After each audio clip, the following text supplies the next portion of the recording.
பஞ்சாயத்தடா முடிச்சு வச்சு. இங்க பாரு, நமக்காக அம்பட்டு போலும் பிள்ளை குட்டியோட வெயில்ல காத்து கிடக்குறாங்களே. என்ன 18 பட்டி வந்தாச்சாப்பா? அப்புறம் பரமசம் வரல, ராமசாமி வரல, 5 பேர் விட்டு போச்சு, 4 பேர் விட்டு போச்சுங்கிற பேச்சே இருக்கப்படாது. ஏன்னா எனக்கு இது மாதிரி ஆயிரக்கணக்கான பஞ்சாயத்து இருக்கு. ஒரு மனுஷன் ஒரு தடவை வந்தாச்சுன்னா அப்படியே கப்புனு யூஸ் பண்ணிக்கணும், புரியுதா? பாரதேசி பண்ணாட உள்ள வந்து சொன்னதை செய்யல. டேய், ஏன்டா கொந்தளிக்கிற? எங்கேயும் தனிப்பட்டு செயல்படாதுன்னு சொல்லிக்கிறா. பரதேசி இருடா இருடா. ஓ ஒருத்தனுக்காக மட்டும் நான் இங்க வரல, 50 பேருக்கு சேர்த்து தான் வந்திருக்கேன். நீ தலைவர் மாதிரி கத்துற. கொஞ்சம் லேட் ஆயிடுச்சு, ஆளாளுக்கு நாட்டாம தள்ளியா. அண்ணன் வரல, அண்ணன் வர்றாரு, தள்ளுங்கய்யா. சீக்கிரம் முடிச்சு விடுங்க. ரோட்ல போனா இடுப்பு பிடிச்சு கிள்ளியோ.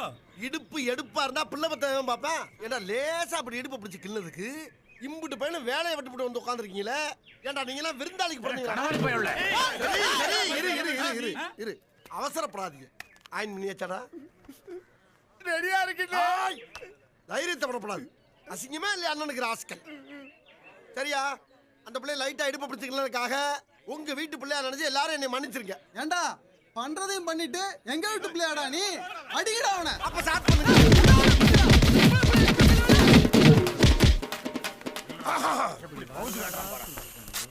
ஏய் ஐட்ட தர்றா. இதுதான் கடைசி. ஏதோ உடம்பு தேக்கா இருக்க கண்டு ஊரே கூடி குத்துனாலும் ஒரு கூட்டம். போ இந்தாங்க கட்டுங்கண்ணே. பாத்துக்கிட்டு இருந்தா எங்கனாலேயே தாங்க முடியல. நீங்க எப்படினே தாங்குனீங்க? டேய் எல்லாம் பழகிருச்சுடா. இத வச்சு உங்க அண்ணன் எலெக்ஷன்ல நிப்பல்ல. எலெக்ஷனா? ஆமாடா. எவ்வளவு வாங்கியிருக்கேன் இவங்கிட்ட. இத சொல்லி ஓட்டு கேட்டோம்னா இறக்கப்பட்டு என்ன சிஎம் ஆக்கிடுவாங்க. உங்களை பூரா எம்எல்ஏ ஆக்கிடுவாங்க. எம்எல்ஏவா? பவுடர் போடுங்கண்ணே. நீங்க பெரிய அறிவாளினே. செய்த தவறை ஒத்துக்கொண்டு தண்டனை